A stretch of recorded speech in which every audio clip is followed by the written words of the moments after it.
We have become increasingly visible in the online world as the internet has grown in popularity.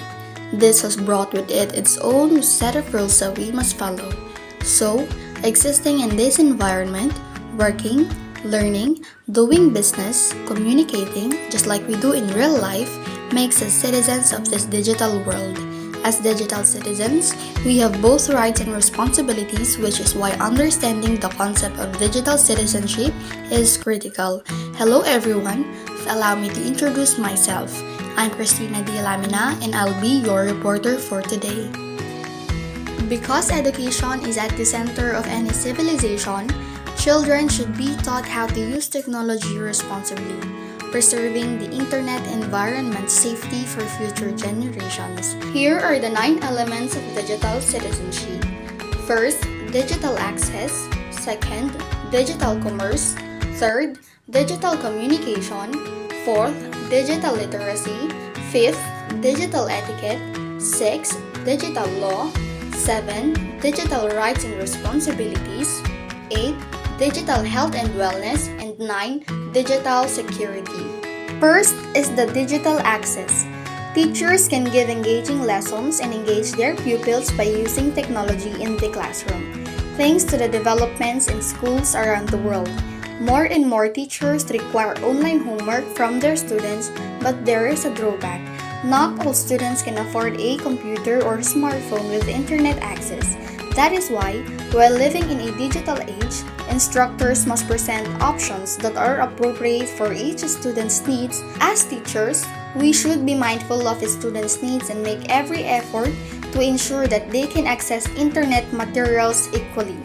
Thus, it is the act of having technology and resources available to you.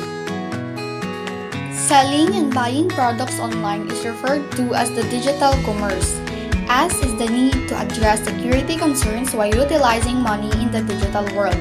Technology is also used in class to demonstrate learners the various professional routes available to them, paving the road for a future job. Understanding how e-commerce works is essential for both potential customers and enterprises. Third is the digital communication. The students have become so accustomed to communicating online that they have forgotten they are doing so in a virtual environment. Because miscommunication occurs frequently, especially online, the necessity to know how and what to express is undeniable. Nowadays, however, the internet has given everybody who needed it a voice. They are free to express themselves and be themselves. As a result, a person must be empathic and respond appropriately both online and offline.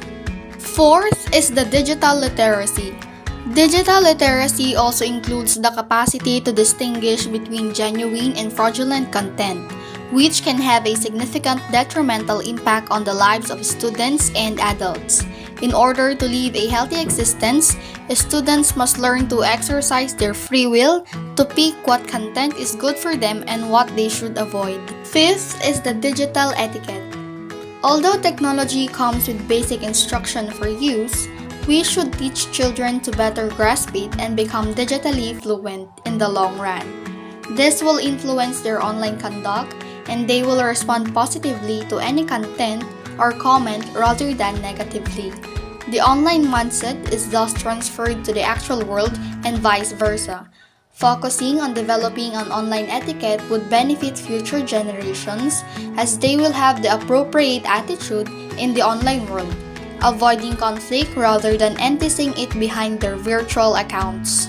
6 is the digital law. Both positive and negative encounters are possible in the online world, and just like in real life, there are rules that everyone must follow. Digital law is concerned with the legal rights and limitations that apply to the use of technology. From identity theft to hacking into someone else's email, to cyberbullying, to downloading copyrighted music, to using, many online users are breaching the law, whether they realize it or not. Students, as digital citizens, must be aware of the law in order to avoid any type of online crime, no matter how serious. Seventh is the digital rights and responsibilities. The online world, like any other civilization, has its own set of rules. This means that as a user, you have both rights and duties.